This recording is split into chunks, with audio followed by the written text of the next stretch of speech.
The air hung heavy and still, thick with a dampness that clung to the skin like a shroud. Night had fallen completely over Prenn Pass, swallowing the winding asphalt in an inky blackness that even the insistent beams of Holmes' truck headlights struggled to pierce. For a man who'd logged countless kilometers on these very roads, hauling everything from fragrant Dalat flowers to the bustling markets of Saigon, this particular stretch always prickled the hairs on the back of his neck. It wasn't the treacherous curves, though they demanded respect, nor the occasional reckless driver daring a blind overtake. It was something else, a whisper in the wind, a chill deeper than the mountain air, the lingering echoes of stories. Everyone knew Prenn Pass had its tales. Whispers of accidents swallowed by the fog, of lone travelers vanishing without a trace, and, of course, the inevitable ghost stories. Locals spoke of fleeting white figures glimpsed in the mist, of disembodied cries carried on the wind, and of a general unease that settled over the pass after dusk. Palm, a man of logic and routine, usually scoffed at such things. He trusted the rumble of his engine, the feel of the steering wheel in his calloused hands, the dependable glow of his dashboard instruments. Yet, tonight, the stories felt less like folklore and more like a tangible presence. The fog, thicker than usual, swirled like restless spirits, momentarily obscuring familiar landmarks and twisting ordinary shadows into grotesque shapes. The beam of his headlights would catch a gnarled tree branch, transforming it into a beckoning skeletal arm, or illuminate a patch of roadside mist, making it seem like a fleeting white form. Each gust of wind that rattled his truck cab carried a sibilant whisper, almost like a sigh, fueling the disquiet that had been his unwelcome companion since entering the pass. He tried to focus on the road ahead, on the rhythmic hum of the tires on the asphalt, but his mind kept drifting to the tales he'd heard over countless cups of roadside coffee, tales of loss, of tragedy, and of things that couldn't quite move on. Despite his years of navigating this route, a knot of apprehension always tightened in his stomach as he began his ascent into the haunted curves of Prenn Pass. Tonight, that knot felt particularly insistent. And then, through the swirling gray, a shape began to coalesce on the edge of the road. Not a deer caught in the headlights, nor the familiar silhouette of a broken-down vehicle. This was different, something distinctly human, yet utterly out of place in this desolate stretch at this ungodly hour. A figure stood motionless, seemingly waiting in the thick fog, and an unsettling feeling, colder than the mountain air, washed over Hong. This was not part of the usual night on Prenn Pass. This felt like the beginning of one of its stories. As Holmes' headlights cut through the thick fog, illuminating the dense foliage on either side of the road, a flicker of movement caught his eye, an unexpected figure that would shatter his routine and plunge him into a nightmarish ordeal.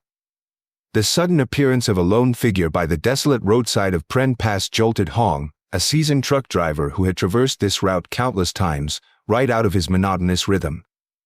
The night was a thick, oppressive blanket of fog and shadow, the air heavy with a dampness that seemed to cling to everything, and the beam of his headlights struggled to carve a path through the gloom. He'd seen his share of odd occurrences on these nocturnal journeys, but this was different. This figure exuded an aura of vulnerability that cut through his usual road-hardened indifference. As his truck rumbled closer, the stark reality of the situation hit him with unexpected force. A young woman, unmistakably in the final stages of pregnancy, stood alone in this notoriously remote and potentially perilous location, long after any sensible traveler would have sought shelter. The incongruity of it was deeply unsettling. His experienced eyes quickly took in her appearance. Her clothing, a simple long-sleeved shirt and trousers, looked worn and travel-stained, clinging to her frame in a way that suggested they were damp and offered little protection against the mountain chill. Her dark hair, usually a point of pride for women in this region, was disheveled, escaping its tie and framing a face that appeared pale and drawn even in the limited light. But it was the unmistakable bulge of her pregnant belly that commanded his attention, a stark and vulnerable curve that amplified her isolation and the inherent danger of her situation. What could have possibly led her to be stranded here, alone, in such a state? Immediately, a seed of suspicion took root in Holmes' mind, a reflex honed by years of navigating the unpredictable landscape of long-haul trucking. He'd heard the stories, the cautionary tales whispered in smoky roadside eateries about elaborate scams targeting lone drivers. The image of a distressed individual, often a woman or someone feigning injury, luring a kind-hearted soul into a trap where accomplices lay in wait for robbery or worse, was a recurring theme in these grim narratives. A pregnant woman, he knew, was a particularly effective lure, playing on the innate human instinct to protect the vulnerable. His grip tightened on the steering wheel, a knot of unease forming in his stomach. Was this another one of those carefully orchestrated deceptions? Should he simply keep driving, maintain his schedule, and avoid the potential for trouble? The thought was pragmatic, self-preserving, yet it sat uncomfortably with the ingrained sense of decency that years of hard work and honest living had instilled in him. He eased his foot ever so slightly off the accelerator, the heavy weight of the truck beginning to slow its momentum. The logical part of his brain, the part that valued routine and safety, screamed at him to continue, to not deviate from his path, to not get involved in a situation that felt inherently wrong. But then, almost against his will, his gaze flickered to the rearview mirror. The woman remained standing exactly where he had first seen her, a solitary figure swallowed by the swirling gray mist. In the brief illumination of his receding headlights, he caught another glimpse of her face. The worry lines etched around her eyes seemed deeper now, her pallor more pronounced. And then he saw it, a single tear, tracing a glistening path down her cheek, reflecting the faint light like a tiny, desperate signal. That image, that raw, silent testament to her distress, struck a chord deep within Holm. It was a stark reminder of shared humanity, a silent plea that resonated with his own quiet struggles and the inherent kindness he usually kept guarded beneath a veneer of professional wariness. A fierce internal battle raged within him. Caution wrestled with compassion, logic with empathy. What if this was a trap, a carefully laid snare designed to exploit his good nature? What if stopping put him in real danger, far from any help? The pass was notorious for its isolation, and the thought of being stranded here, vulnerable to unknown threats, sent a shiver down his spine. But then the counter-arguments arose, fueled by the undeniable desperation in the woman's tearful gaze. What if it wasn't a trick? What if she was genuinely in need of help, her situation truly dire? The thought of a pregnant woman, alone and helpless in the oppressive darkness of Prenn Pass, facing an unknown crisis, was deeply unsettling. He imagined his own family, his own loved ones in such a predicament, and the thought of a passing stranger ignoring their plight was unbearable. With a heavy sigh that carried a note of reluctant resignation, Holm flicked on his left indicator, the rhythmic blinking a small, defiant act of human connection against the overwhelming darkness. He steered the truck towards the side of the road, the crunch of gravel under the heavy tires echoing in the sudden, relative silence, a sound that felt strangely amplified in the stillness of the night. He put the gearshift into reverse, the powerful engine groaning softly as the truck began to backtrack. His heart pounded a nervous rhythm against his ribs, a mixture of apprehension and a burgeoning sense of responsibility. As he slowly backed up, the woman remained standing, her gaze fixed intently on his approaching headlights, a silent beacon of hope in the surrounding gloom. There was a palpable tension in the air, a thick sense of unease that clung to him like the damp fog, a feeling that something significant, something potentially dangerous, was unfolding. He stopped a safe distance away, the engine idling, a low rumble that was the only sound breaking the stillness, ready to accelerate and escape if his instinct screamed imminent danger. He lowered his window just enough to speak, the cold, damp air seeping into the warm cab, carrying with it the scent of pine and wet earth. "Are you all right?" Holm called out, his voice betraying a tremor of the anxiety that coiled in his gut. The woman stumbled towards the truck, her movements hurried and slightly awkward, hampered by the advanced stage of her pregnancy. As she drew closer, the meager light from the cab illuminated the finer details of her distress. The faded fabric of her clothes clung to her, revealing the stark outline of her swollen belly. Her face, now fully visible, was indeed pale, streaked with a mixture of mud and tears, her eyes wide and luminous with a raw, undisguised fear. Her breath came in ragged gasps, and her hands trembled visibly as she reached out towards the truck. "Please," she gasped, her voice hoarse and cracking with a desperate urgency that seemed to cut through Holm's remaining skepticism. "You have to help me. Please, mister, I beg you." The raw desperation in her voice, coupled with her evident distress, began to chip away at the wall of suspicion Hong had instinctively erected. "What's wrong? What are you doing out here alone at this hour?" he asked, his voice still cautious but now tinged with genuine concern. "My friend," she cried, her voice breaking with a sob. "Her name is Mai. She's in labor. Just a little way from here. We were walking, and then it started, suddenly, and it's bad, very bad. I don't know what to do. I need to get help, quickly. There's no one else. You're the only one." Her words tumbled out in a frantic rush, punctuated by shallow, panicked breaths. Her eyes darted nervously towards the dense, impenetrable foliage that lined both sides of the road, as if some unseen threat lurked just beyond the reach of the headlights. "Labor?" Hong repeated, his initial wariness momentarily eclipsed by a surge of alarm. "In this weather? Out here? Where exactly is she? And why didn't you have a phone to call for help?" We didn't expect it to happen so soon," she stammered, her hands wringing together in a gesture of profound anxiety. "We were taking a shortcut, an old trail through the woods, to get to her sister's village. It was supposed to be much faster than the main road. But we got lost in the fog, and then her contractions started. They came on so strong, so quickly. She couldn't walk anymore. I had to leave her there, just to find someone, anyone, who could help." Her voice was thick with fear, guilt, and a desperate, almost frantic urgency. "Please, mister," she pleaded, her eyes welling up with fresh tears. "You're the first person I've seen for hours. You have to help us. Mai is in so much pain. I don't know what to do."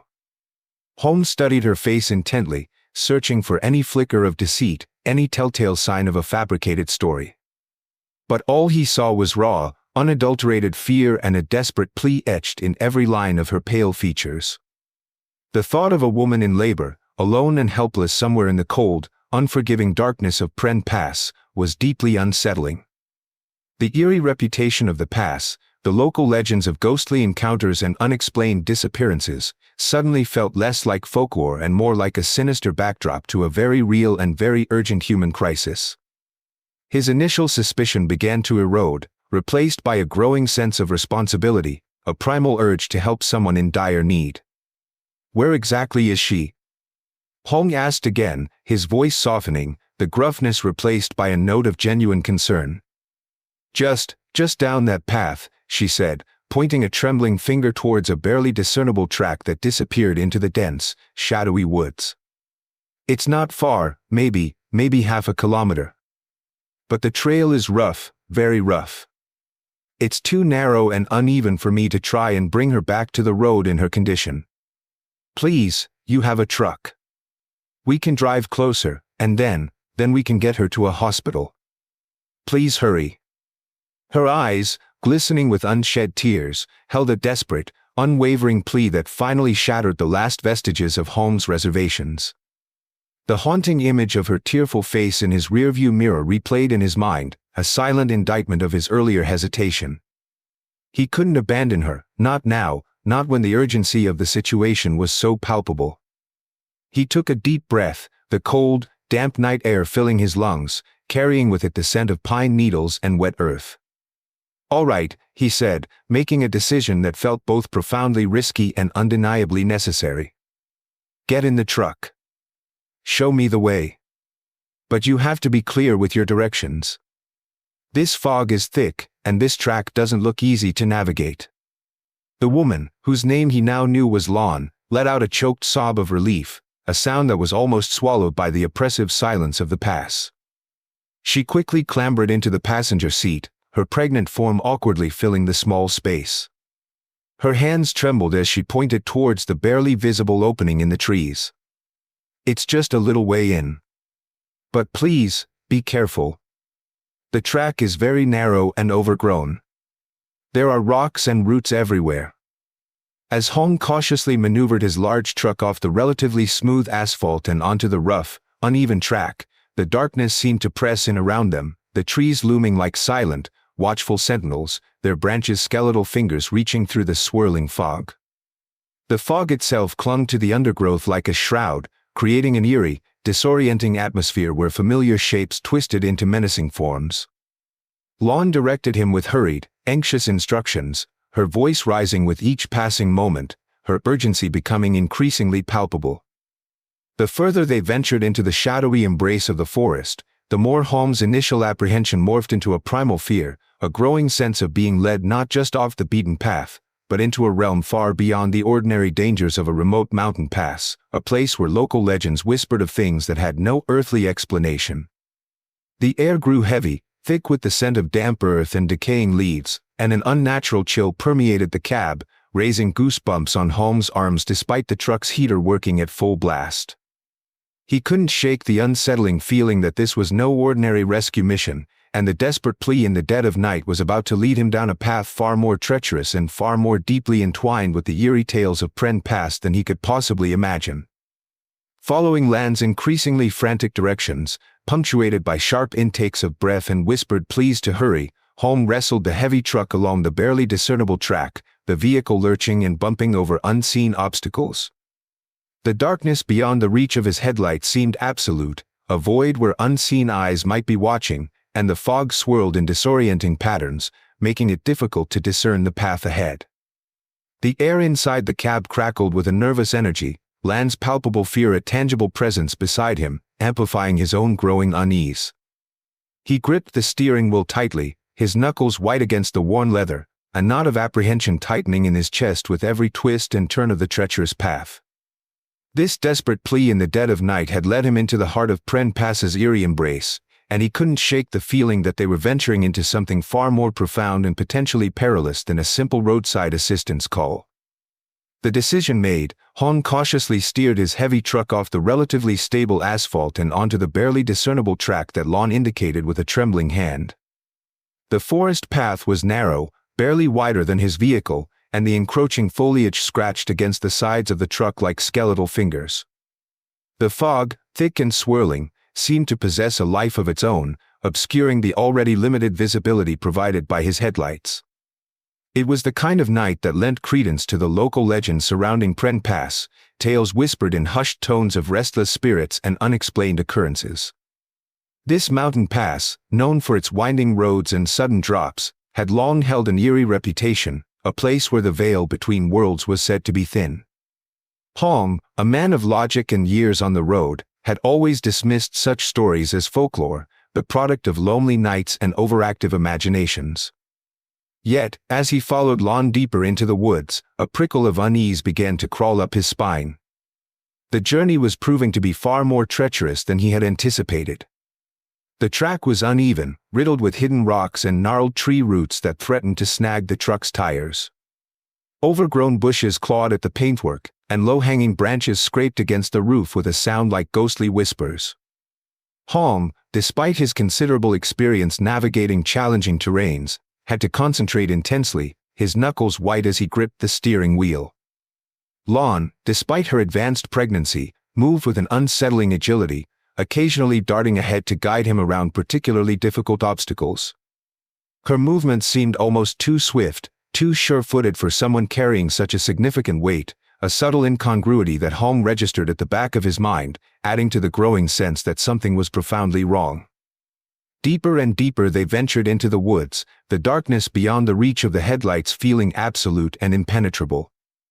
The air grew heavy, thick with the cloying scent of damp earth and decaying leaves, and an unnatural silence descended, broken only by the crunch of the truck's tires on the uneven ground and the occasional snap of a twig underfoot. The rustling of unseen creatures in the undergrowth seemed amplified in the stillness, and the shadows cast by the fog-distorted trees danced in his peripheral vision, playing tricks on his eyes. A profound sense of disorientation began to set in, a feeling of being lost not just in the physical landscape but in something far more ancient and unknowable. Holmes, despite his initial skepticism, couldn't shake the feeling that they were crossing a threshold, entering a place where the normal rules of the world did not apply. Lon suddenly stopped, her breath coming in ragged gasps. She pointed towards a patch of earth that looked recently disturbed, a raw wound in the otherwise undisturbed forest floor. It was a large mound of loose soil, littered with broken rocks and uprooted vegetation, unmistakably resembling a freshly dug, makeshift grave. As she gestured towards it, her demeanor shifted. The earlier urgency, the frantic desperation, was replaced by a strange agitation, a haunted look in her eyes. Her voice, when she spoke, was strained and hollow. "There," she whispered, her finger trembling as it pointed at the mound. "Mai is down there. I can't dig. I don't have the strength." A sudden, chilling sound pierced the stillness of the forest, a low, insistent scratching, as if something was trying to claw its way out from beneath the earth. The sound sent a jolt of pure, primal fear through Hong, a visceral reaction that bypassed his logic and went straight to his core. His blood ran cold, and the hairs on the back of his neck stood on end. He stared at the mound of earth, his heart pounding against his ribs like a trapped bird. What was making that sound?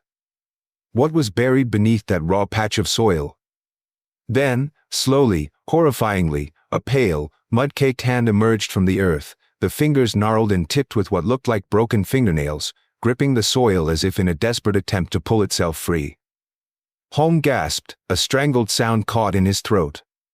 He watched, frozen in disbelief and terror, as more of the hand appeared, followed by a forearm equally coated in mud and decaying leaves. And then, a head broke the surface. Matted, dark hair clung to a face that was pale and grotesquely distorted, the features swollen and almost unrecognizable. The eyes were wide open, staring blankly into the night, and the mouth, filled with dirt and what looked like decaying vegetation, opened and closed in a silent, desperate gasp for breath. Slowly, agonizingly, the rest of the body emerged from the shallow grave, pulled upwards by an unseen force. Holmes stared, transfixed by a horror that transcended anything he had ever imagined. The woman's form was bloated and discolored, her skin a sickly purple hue, covered in what looked like festering sores. Her pregnant belly was grotesquely swollen, stretched to an unnatural size, as if about to burst. And then, the full, sickening realization hit him: this was Mai. This was the friend Lon had claimed was in labor. This was a decomposing corpse. As the horrifying reality sank in, Holmes' gaze flickered back to Lon. And what he saw sent a fresh wave of terror crashing over him. Her form seemed to flicker, to shift in the dim light. The pregnant swell of her belly seemed to deflate, her limbs elongated, her features sharpened. Her eyes, which had been filled with tears and fear, now glowed with an unnatural luminescence. Her voice, when she spoke again, was no longer solely human. It was a chilling blend of the familiar and something ancient, something unearthly, laced with a sorrowful, yet strangely menacing tone. "Driver," she said, her voice echoing in the silent forest, "don't be afraid. I won't hurt you." But Hong was beyond fear. He was plunged into a realm of primal terror, a nightmarish reality where the boundaries between life and death, human and something else, had dissolved. The sight of the decomposing woman emerging from the grave, coupled with the monstrous transformation of Lon, had shattered his perception of reality. He stood frozen, his legs feeling like lead, his mind reeling from the impossible horror unfolding before him. This was no longer about a stranded pregnant woman and a friend in need. This was something else entirely, something ancient and malevolent that had drawn him into the heart of Prenn Pass's darkest legends. The chilling words, "Don't be afraid," offered no comfort, only amplifying the terror of the unseen forces at play in this descent into the unseen. What unholy ritual had he stumbled upon? What role was he now destined to play in this macabre scene? The air itself seemed to vibrate with an unseen energy, and the shadows in the forest deepened, as if the very trees were holding their breath, waiting to see what would happen next in this terrifying encounter. The line between the living and the dead had blurred, and Hong found himself trapped in a nightmare from which there seemed to be no escape. The desperate plea in the dead of night had led him to a truth far more terrifying than any ghost story he had ever heard, and the true horror of Prenn Pass was only just beginning to reveal itself. This horrifying revelation hung heavy in the fog-laden air, a stench of death mingling with the dampness of the forest. The transformation of the woman who called herself Lon into something undeniably monstrous was a sight that would forever be etched into Holmes' mind, a visceral image of pure, unadulterated terror. The blend of a human voice with an undercurrent of something ancient and malevolent sent shivers down his spine, a cold dread that settled deep within his bones. The simple instruction, "Don't be afraid," was a cruel irony, for fear was the only rational response to the grotesque scene unfolding before him. What manner of creature stood before him? What dark purpose had brought them to this desolate place? The unearthing of the decomposing corpse, the unnatural agility of the pregnant figure, the chilling blend of voices, it all pointed to something far beyond the realm of human understanding, something that dwelled in the shadows and whispered in the rustling leaves of Prenn Pass. The local legends, the ghost stories he had always dismissed, now took on a terrifying new significance, hinting at a dark history he was now unwillingly a part of. The air crackled with an unseen energy, the silence of the forest amplifying the frantic beating of his own heart. This descent into the unseen had just begun, and Holmes knew, with a chilling certainty, that the true horror of this night was yet to be revealed. The stage was set for a confrontation unlike any Holmes could have ever imagined, a battle not against flesh and blood, but against something far more ancient and terrifying. The plea in the dead of night had led him not to a simple act of human kindness, but to a precipice overlooking an abyss of unimaginable horror. The next moments would determine not only his fate, but perhaps the fate of something far more fragile caught in this terrifying web of the supernatural. The chilling pronouncement hung in the misty air, each word a cold breath against Holmes' already racing heart. "Don't be afraid. I won't hurt you." But how could he not be? The very air seemed to thrum with an unnatural energy, the monstrous figure before him a testament to a reality he had never conceived. Then, the creature that was once Lon began to speak, her voice a haunting duet of human tones in something ancient and sorrowful. My name was Noyet," she whispered, the sound like dry leaves rustling in a phantom wind. My lover, he brought me here. He told me we would celebrate the coming birth." Her voice cracked, a sound of profound anguish that echoed through the silent trees. Lies. All lies. He strangled me. Buried me alive, in this very earth. Her gaze fell to the freshly disturbed mound, a raw testament to her brutal end. I was so close, just days away, from holding my child. A faint, almost imperceptible sound then drifted from her grotesquely swollen belly, a soft, muffled cry, like a trapped bird struggling for breath. The sound, so fragile and innocent, cut through the oppressive atmosphere, a stark reminder of the life extinguished and the life yet to be born. It was a sound that, despite the overwhelming terror gripping him, tugged at something deep within Hong, a primal chord of empathy for a mother and child denied their future.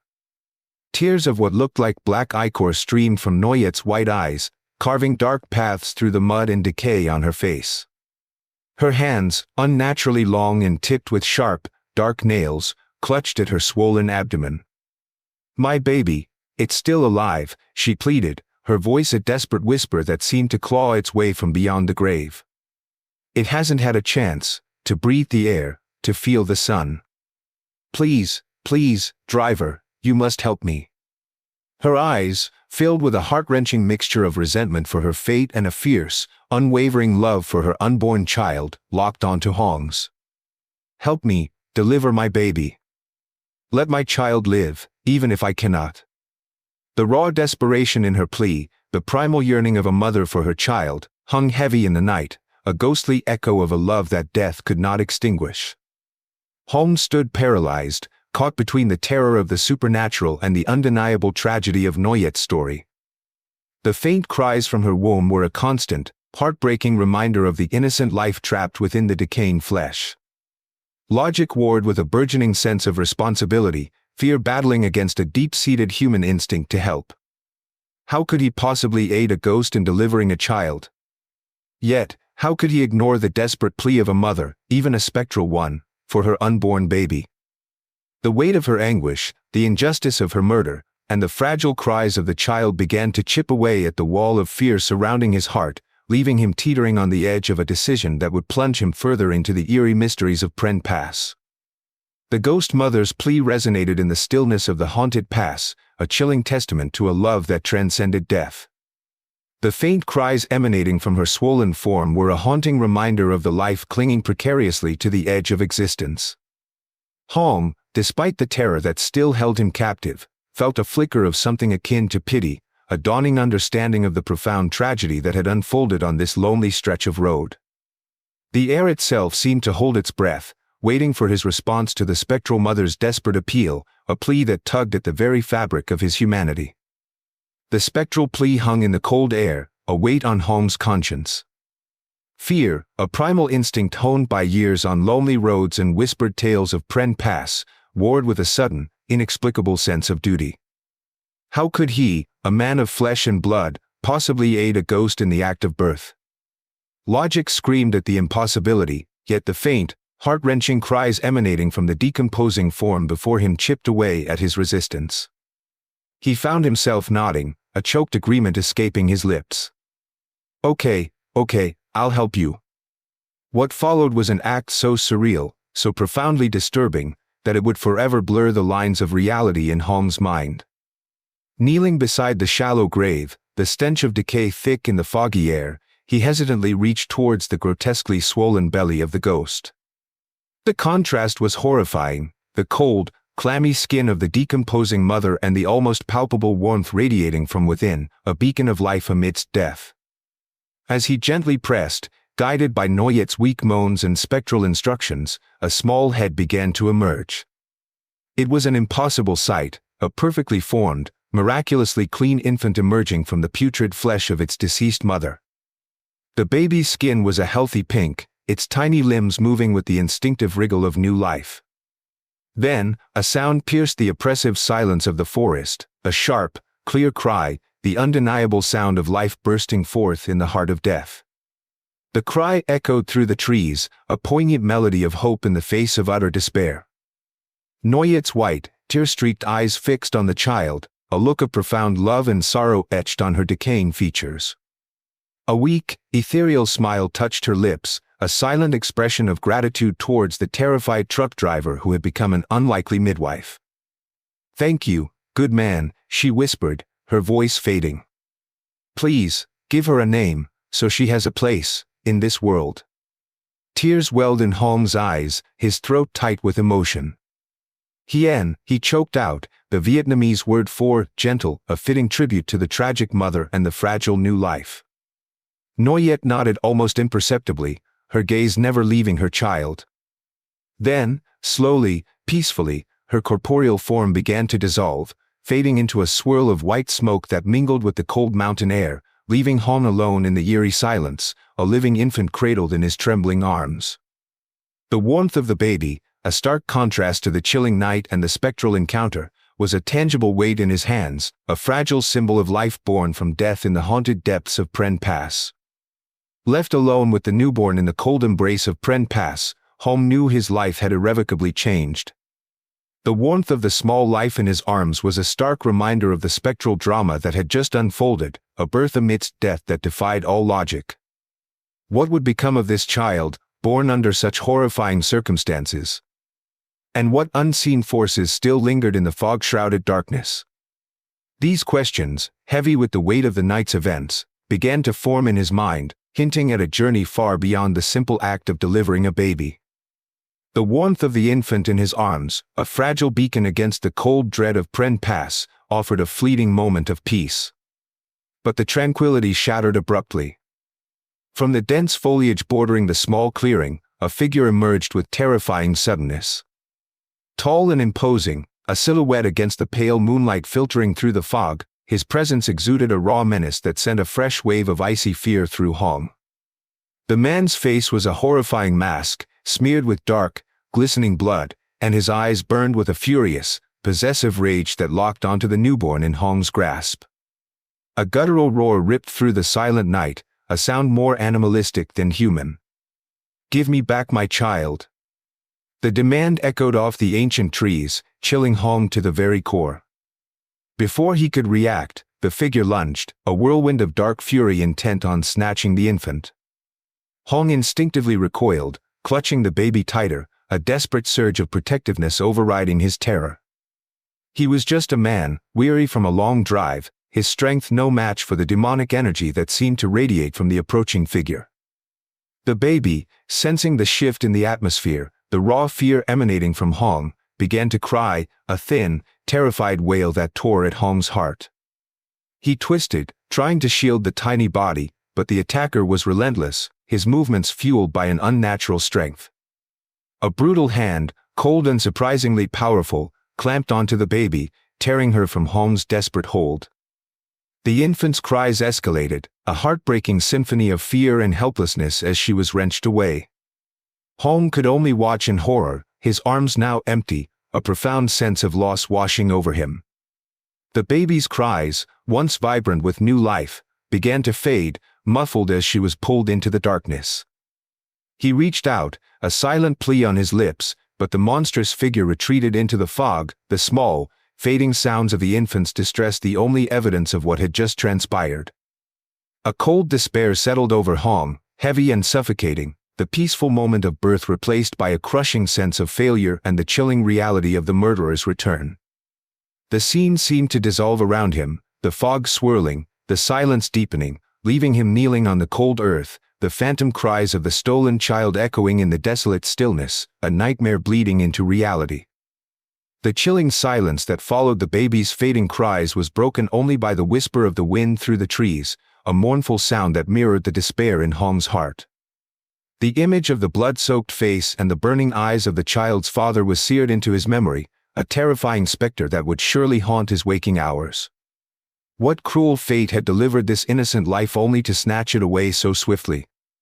And what role was he, a simple truck driver, meant to play in this tragic drama unfolding on the haunted Prenn Pass? The cold night held no answers, only the heavy weight of unanswered questions and the gnawing ache of helplessness. The chilling silence that descended after the monstrous figure vanished felt heavier than any physical weight, a suffocating blanket of dread. Then, with a jarring lurch, Hong was back in the familiar confines of his truck cabin. But the terror lingered, a visceral echo of the nightmare that had just unfolded. His heart hammered against his ribs like a trapped bird, and a cold sheen of sweat slicked his skin. A phantom ache throbbed in his arms, the ghostly memory of holding the infant still vivid. Disorientation clouded his mind. One moment he was knee-deep in the eerie reality of a spectral birth and a brutal abduction, the next he was surrounded by the mundane reality of his truck's interior. The setting sun cast long shadows through the windshield, and the digital clock on the dashboard blinked 6 p.m. It should have been a comforting sight, a return to normalcy, but the emotional residue of the dream clung to him like a persistent shadow. The baby's terrified cries, no yet sorrowful face, the chilling rage in the murderer's eyes, these images replayed in his mind with unsettling clarity. He pulled over at a familiar roadside rest stop, the garish neon sign a stark contrast to the moonlit gloom of Prenn Pass. He needed the normalcy, the comforting routine of a hot meal and the murmur of other travelers. But as he sat at a wobbly plastic table, the aroma of braised fish and strong coffee doing little to soothe his frayed nerves, the dream refused to release its grip. Each passing truck's headlights seemed to momentarily morph into the burning eyes of the monster. The distant chatter of other diners faded into the echo of the stolen child's cries. The familiar comfort of the rest stop felt alien, tainted by the supernatural encounter. The line between the tangible world and the horrifying dream blurred, leaving Hong with a gnawing unease. Was it just a nightmare, a vivid figment of an overstressed mind? Or was it something more, a glimpse into a darker reality that had somehow touched his life on the haunted Prenn Pass? The psychological impact was undeniable, a seed of fear and uncertainty planted deep within his consciousness. He ate mechanically, the food tasting like ash, his thoughts consumed by the lingering shadow of the dream and the profound sense of helplessness it had left behind. The road ahead, usually a familiar path, now seemed fraught with unseen possibilities, the eerie reputation of Prenn Pass taking on a terrifying new dimension in his mind.